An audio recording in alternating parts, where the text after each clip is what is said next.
অবৈধ টাকা কোনো সুখ নাই।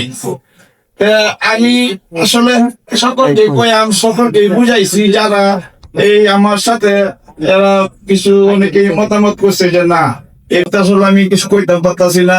আমি আসলে কওয়ার জন্য আমি শারীরিক কামিজ করতাম, এটা তো মনোরঞ্জন। আমি এছাড়া বেশি কোনো চাইতাম ওরা চাই না।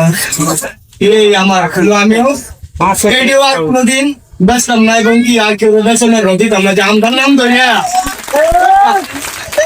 খেলার নাম ধরে বাঘে গরু খাইবো, অল্প এলাকার যাতে এইসব যাতে কোনো কিছু না থাকে। আমরা যেহেতু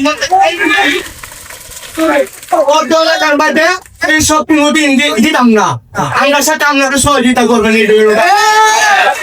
আর কিছু চাওয়া পাওয়ার নাই। আমরা আমার সালাম। আমার আব্বা বীর মুক্তিযোদ্ধা ছিলেন, উনি মারা গেছেন প্রায় 1 বছর উপরে হয়েছে। আমি বিগত দিনে এগুলা পড়তাম, আব্বা মারা যাওয়ার পরে আমি এগুলো বাদ দিয়ে দিছি। ভবিষ্যতে আর ধরেন এটা পান ব্যবসায় করে আপনার সন্তান কিন্তু বুকটা বড় করে বলবে যে আমার বাবা কিন্তু ব্যবসায়ী, পান ব্যবসায়ী। আর আপনি মাদক ব্যবসা করে যদি কোটি টাকা কামান, আপনার সন্তান কিন্তু বলতে পারবেন না যে আমার বাবা এই ব্যবসা করে। এই গল্পটা আমি একটু বলি। আমরা ইতিমধ্যে কাজ শুরু করেছি যারা মাদক ব্যবসা করছে, মাদক ব্যবসায়ীদের আমরা একটা লিস্ট করছি, যারা জামিনে আসতেছেন তাদের একটা লিস্ট করতেছে। এটার উদ্দেশ্য হচ্ছে এইরকম, ধরেন বাজিতপুরে গতকাল একটা ইয়াবাসও আমরা একজনকে ধরেছি 1200 পিসের মতো প্লাস মাইনাস। তো আমরা চাচ্ছি তাকে রিমান্ড চাচ্ছি, আমরা আদালতে কথা বলছি যে আমরা রিমান্ড চাই। মাদকের মামলা কিন্তু রিমান্ড নেই, জানেন তো, রিমান্ড হয় না। কিন্তু আমরা স্পেশালি চাচ্ছি কেন, সে যে 1200 পিস ইয়াবা আনছে তার একটা বিক্রেতা আছে, আছে না? আছে।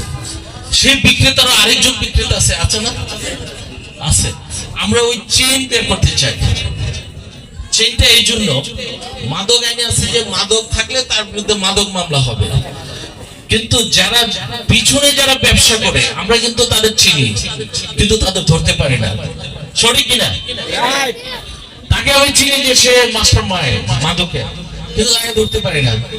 কিন্তু আইন আছে, আইনটা হচ্ছে আমরা এখন তথ্য প্রমাণে দিয়ে নিব, ওই মাদক ব্যবসায়ীর কাছে তার বক্তব্য নিব, সামাজিক ভাবে সাক্ষী নিব, পিছনে ট্রেল আমরা বের করবো যে এই লোক ব্যবসা করে। ধরেন ব্যবসা করে ওই যে বিল্ডিং দোতলা, মাদক ব্যবসা করে, তার ট্রেড লাইসেন্স নেই, তার ট্যাক্স ফাইল নেই, তার টাকা পয়সার লেনদেনের বৈধতা নেই।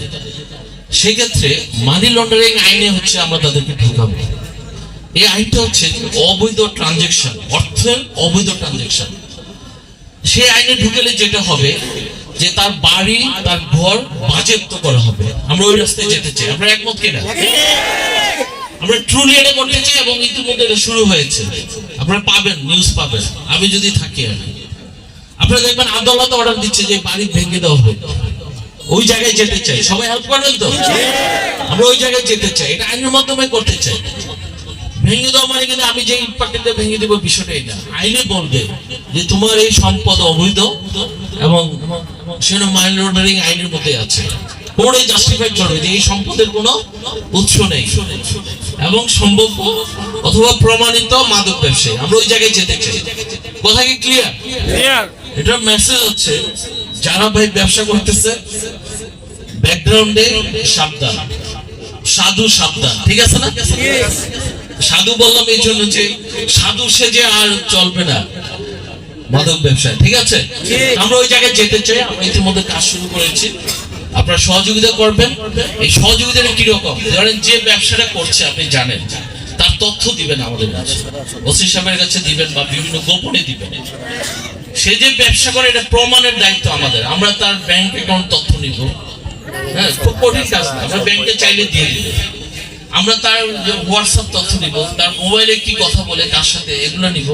আমরা চেইন বের করবো। ধরেন একজন ইন্টার ডিস্ট্রিক্ট, ধরেন এই জেলায় ব্যবসা করে, কিন্তু সে আনে ধরেন কক্সবাজার থেকে, আমরা ওই লিঙ্ক বের করতে চাই যে সে ওখানে কার সাথে যোগাযোগ করে।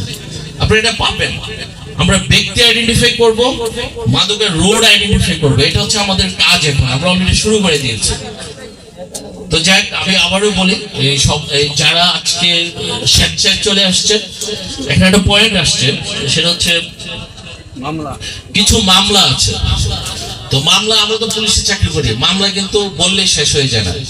আমরা যেটা করতে পারি পজিটিভলি দেখতে পারি যে সেই লোকটা আত্মসমর্পণ করেছে, আমি আর ব্যবসা করবো না। সে তো আমাদের কাছে কথা দিয়েছে, তাই না? সে সপ্তাহে আমাদের সাথে একটা ওত করবে। আমরা কতগুলো ফরম্যাট দিয়েছি, স্বেচ্ছাসেবক এখানে থাকবে যারা ভলেন্টারিলি ইনফরমেশন দিবে যে সেই লোকটা ঠিক আছে, অথবা নতুন ব্যবসা কেউ করছে, অথবা ব্যবসা ছেড়ে দিচ্ছে।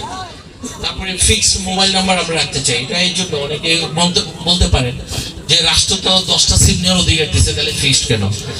সাময়িকের জন্য আমরা দেখতে চাই যে সেই লোকটা ট্রুলি চলে আসছে ওই জায়গা থেকে, এবং তার একটা কর্মসংস্থান দেখতে চাই, যে এটা রাস্তায় সে পান বেচো, তাকে আমরা যে সেলুট দেবো, আসসালামু আলাইকুম।